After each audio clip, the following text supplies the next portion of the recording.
అందరికీ నా నమస్సులండి. బాగున్నారా? అందంగా, ఆనందంగా, ఆరోగ్యంగా జీవితాన్ని ఆస్వాదించడానికి అమ్మ నాన్న ఆశీస్సులతో శ్రీ ప్రభా ఛానల్‌కు స్వాగతమండి. మేము బావుండాలని, మీరు అంతకన్నా బావుండాలని ఆ భగవంతుడిని మనస్ఫూర్తిగా వేడుకుంటూ ఈరోజుటి వీడియో ప్రారంభించుకుందామండి.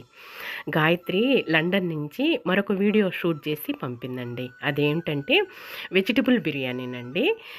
మనం కార్తీక మాసంలో నాన్ వెజ్ తీసుకోం గదా! అన్ని కూరగాయలతోటి చక్కగా ఇలా తయారు చేసుకొని చక్కగా తినేసేయొచ్చనమాట. చాలా రుచిగా, కమ్మగా, అమృతంలాగే ఉంటుందండి. తను చేస్తే తన స్వహస్తాలతోటి అలా అని చాటెడు అన్నం తినేసేయొచ్చండి. ఇంకెందుకు మరి ఆలస్యం, వీడియోలోకెళ్ళిపోదాం మరి.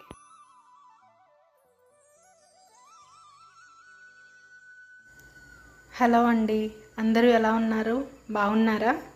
మేము చాలా బాగున్నామండి. ఈరోజు ఒక స్పెషల్ వెరైటీతో మళ్ళీ మేము ముందుకు వచ్చానండి. ఏంటంటే కార్తీక మాసం స్టార్ట్ అయిపోయింది కదండి. కార్తీక మాసం స్టార్ట్ అయ్యాక నాన్ వెజ్ లేదండి, ఇంకా ఇంట్లో నాట్ ఎల్లో. సో దానికోసం వీకెండ్లో ఏదో స్పెషల్ ఉండాలి కదా, దానికోసం వెజిటేబుల్ బిర్యానీ చేద్దాం అనుకున్నామండి. నేను మా వారు అన్నిటికీ ప్రిపేర్ చేసుకొని కూర్చున్నామండి. ఇప్పుడు స్టార్ట్ చేయాలి. ఇంకా దానికోసం కావాల్సిన వెరైటీస్ ఏంటో చూద్దామండి.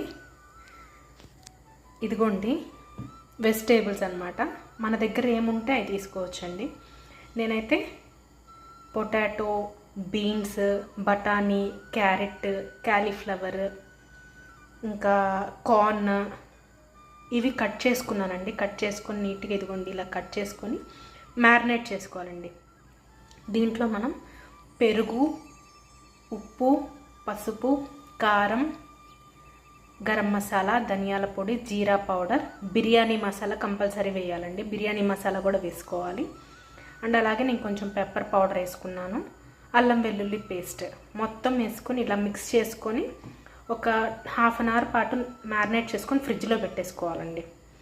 అండ్ అలాగే నేను ఈజీగా ఉండడం కోసం ఇదిగోండి ఆనియన్స్ ఫ్రై చేసేసుకున్నా, డీప్ ఫ్రై చేసుకొని సపరేట్గా ఇలా పెట్టుకున్నాను. అండ్ దానికోసం బాస్మతి రైస్ కావాలి కదండి. శుభ్రంగా 2-3 సార్లు కడుక్కొని నేను 3 కప్స్ బాస్మతి రైస్ తీసుకున్నానండి. 3 to 4 కప్స్ తీసుకున్నాను. 2 పూట్లకే సరిపోవాలన్నట్టు నేను కొంచెం ఎక్కువే చేసుకున్నానండి. శుభ్రంగా కడుక్కొని ఇట్లాగా నానబెట్టేసుకున్నానండి. సో దీనికోసం నేను మళ్ళీ ఏం చేస్తున్నానంటే ఇదిగోండి ప్యాన్లో నేను ఆల్రెడీ నెయ్యి 2 స్పూన్స్ నెయ్యి వేసుకున్నాను, కొంచెం ఆయిల్ వేసుకున్నాను. అండ్ మనం బాస్మతి రైస్ బాయిల్ చేసుకోవాలి కదండి. బాయిల్ చేసుకోవడం కోసం నేను ఆల్రెడీ ఇదిగోండి బాయిల్ చేసుకుంటున్నాను వాటర్. దీనికి క్వాంటిటీ ఏం అవసరం లేదండి. మీకు కావాల్సిన వాటర్ ఫుల్గా తీసుకొని రోలింగ్ బాయిల్ చేసుకోవాలండి. కొంచెం ఆయిల్ వేసుకొని నేను సాల్ట్ వేసుకున్నాను. ఇంక నేను ఎక్స్ట్రా ఏం వేసుకోలేదు, ఎందుకంటే నేను దాల్చిన చెక్క, లవంగం, ఇంకా ఇలాచి మొత్తం ఇందులోనే మిక్స్ చేసుకున్నానండి. ఈ వెజిటేబుల్స్లోనే మిక్స్ చేసుకున్నాను. ఆయిల్ వేసుకొని మ్యారినేట్ చేసి పెట్టుకున్నాను కాబట్టి ఎక్కువ స్పైసీ లేకుండా మైల్డ్గా చేసుకుందాం అనుకున్నామండి. కొంచెం బాడీకి కూడా మంచిగా ఉంటుంది కదా, అందుకని ఇలా మ్యారినేట్ చేసుకొని పెట్టుకున్నాను. ఎక్కువ స్పైసీ లేకుండా మైల్డ్గా చేసుకుంటున్నాను. సో ఇక్కడ మనకి ఆల్రెడీ ప్యాన్లో ఆయిల్ ఘీ వేడైందండి.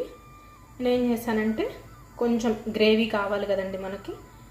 సో పచ్చిమిర్చి, ఒక పెద్ద సైజు ఆనియన్ ఇట్లాగా స్లైసెస్గా కట్ చేసుకున్నానండి. కట్ చేసుకొని ఇలా వేసేసుకొని కొంచెం ఫ్రై చేసుకోవాలండి. ఆ ఫ్రైడ్ ఆనియన్స్ వల్లే మనకి బిర్యానీకి మంచి టేస్ట్ వస్తుంది. సో మనం ఎలాగో మిక్స్డ్ వెజిటేబుల్స్లో మొత్తం మ్యారినేట్ చేసుకున్నాం కాబట్టి తర్వాత మనం ఫ్రై చేసుకునేటప్పుడు ఏమైనా సాల్ట్, కారం సరిపోతే అప్పుడు వేసుకోవచ్చండి.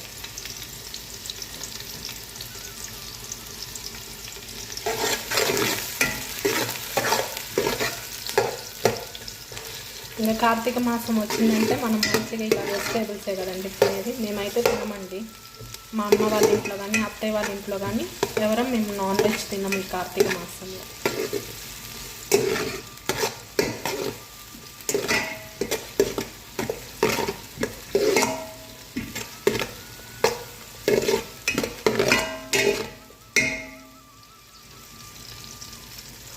ఆనియన్స్ కొంచెం కలర్ చేంజ్ అయ్యి కొంచెం బ్రౌన్ కలర్ వచ్చే వరకు మనం ఫ్రై చేసుకోవాలండి.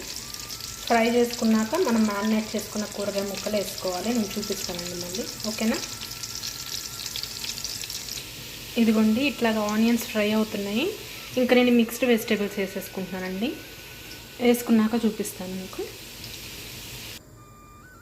ఇదిగోండి మిక్స్డ్ వెజిటేబుల్స్ వేసేసుకున్నాను.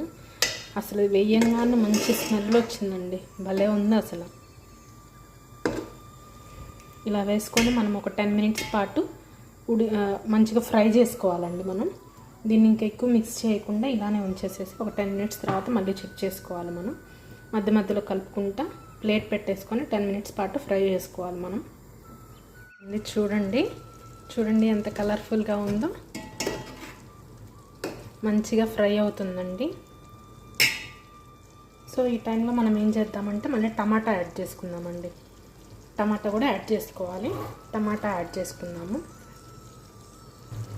ఇదిగోండి ఒక పెద్ద సైజ్ టమాటా నేను ఒకటే యాడ్ చేసుకున్నాను, ఎక్కువ యాడ్ చేసుకోలేదండి. ఎందుకంటే మళ్ళీ టమాటా ఫ్లేవరే వస్తుంది మనకి. సో అందుకని ఒక పెద్ద సైజ్ టమాటా జ్యూసీగా ఉండే పండిన టమాటా ఒకటి తీసుకొని దాన్ని యాడ్ చేసుకున్నాను నేను. మంచిగా ఒకసారి మళ్ళీ కలుపుకొని మూత పెట్టేసుకుందామండి.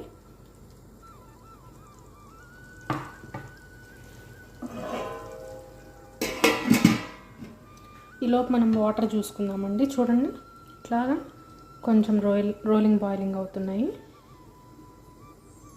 ఒక 5 మినిట్స్ ఆగి మళ్ళీ మనం ఇందులో నానబెట్టుకున్న బాస్మతి రైస్ యాడ్ చేసుకుందామండి, ఓకేనా. యాడ్ చేశాక మీకు ఒకేసారి చూపిస్తాను. ఇదిగోండి చూడండి కర్రీ అనేది మంచిగా బాయిల్ అవుతుందండి. ఈ టైంలో మీరు ఉప్పు కారం చూసుకొని అడ్జస్ట్ చేసుకోవచ్చండి. ఉప్పు కారం సరిపోతే ఉప్పు, కారం సరిపోతే కారం వేసుకొని అడ్జస్ట్ చేసుకోండి. అలాగే నేను రైస్ కూడా వేసేసానండి.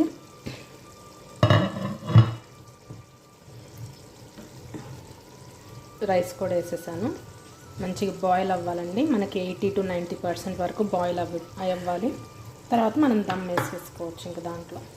ఇదిగోండి రైస్ అయితే మంచిగా బాయిల్ అయిపోయిందండి. 90 to 95% బాయిల్ అయిపోయింది. ఇంక మనం వేసే దమ్మే కాబట్టి సరిపోతుందండి. ఇంక ఇది బంద్ చేసేసుకోవడమే. మీకు దమ్ వేసేటప్పుడు మళ్ళీ చూపిస్తాను. ఇదిగోండి పై లేయర్కి కూడా మనం ఇట్లాగా ఫ్రైడ్ ఆనియన్స్ అనేవి వేసేసుకుందాము. నెక్స్ట్ మిగిలిన కొత్తిమీర ఉంది, పుదీనా ఉంది కదండి, అది వేసేసేసుకుందాము. ఇక్కడ మాకు కొత్తిమీర అవైలబుల్గా లేదండి, అందుకని మేము కొత్తిమీర తెచ్చుకోలేదు ఈరోజు.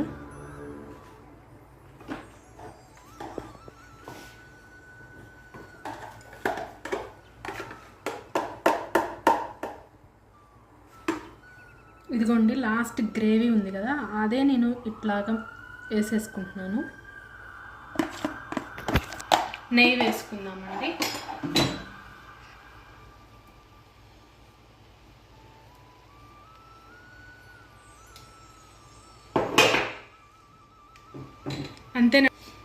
అంతేనండి. దీన్ని మనం ఇంకా దమ్ చేసేసుకోవడమే. ప్లేట్ పెట్టేసుకొని ఒక మినిమం 20 మినిట్స్ పాటు ఉంచేసుకొని తర్వాత మనం మళ్ళీ చల్లారాక ఒక 20 మినిట్స్ ఉంచేసేసేయాలి. వెంటనే పొయ్యి మీద దించకూడదు. స్టవ్ ఆఫ్ చేశాక మళ్ళీ 20 మినిట్స్ ఉంచాలండి, ఓకేనా. ఇదిగోండి బిర్యానీ అయితే రెడీ అయిపోయింది. 20 మినిట్స్ తర్వాత బంద్ చేశాను. మళ్ళీ 20 మినిట్స్ అంతే స్టవ్ మీద ఉంచానండి. అబ్బా స్మెల్ అయితే మంచిగా వస్తుందండి, చాలా టేస్టీగా అయినట్టుందండి. ఒకసారి ఎలా వచ్చిందో చూపిస్తానండి.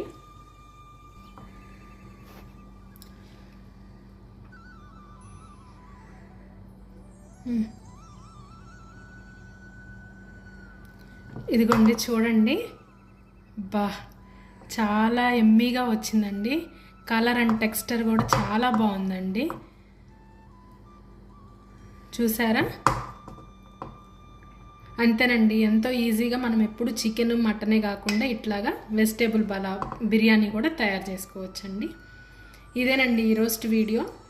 మీరు కూడా డెఫినెట్గా ట్రై చేసి ఎలా ఉందో శ్రీప్రభ ఛానల్లో కమెంట్ చేయండి. ఉంటానండి, బాయ్.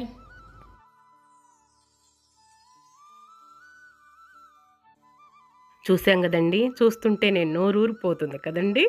చాటడైనా సరే బిర్యానీ తినేసేస్తామండి. గాయత్రి అంత కమ్మగా చక్కగా చేస్తుంది. రామయ్య తండ్రి కూడా చాలా బాగా చేస్తారండి. ఇద్దరికి కూడాను నేర్పానమాట, నేర్చుకున్నారు చక్కగా. ఈ కార్తీక మాసంలో నాన్ వెజ్ మనం తీసుకోం కాబట్టి ఇలా వెజిటబుల్స్ కూరగాయలన్నీ మనం రైతు బజార్ నుంచి తీసుకొచ్చుకోగానే చక్కగా సాంబారు పెట్టుకోవటం, ఇలా వెజిటబుల్ బిర్యానీలు తయారు చేసుకుంటాం కదండి. చాలా రుచిగా అమృతంగా కమ్మగా బాగుంటుందండి. మీరు కూడా ఇలా ట్రై చేయండి అని చెప్పింది కదా, ఒకసారి మీరు కూడా ట్రై చేసి కామెంట్ సెక్షన్లో తెలియజేయండి. ఓకేనండి. ఇక ఈ రోజు వీడియో ఎంజాయ్ చేశాం కదా, మళ్ళీ రేపటి వీడియోలోనే మరో మంచి వీడియోతో మీ ముందుకు వచ్చేస్తాను. అంతవరకు సెలవు. నమస్కారం అండి.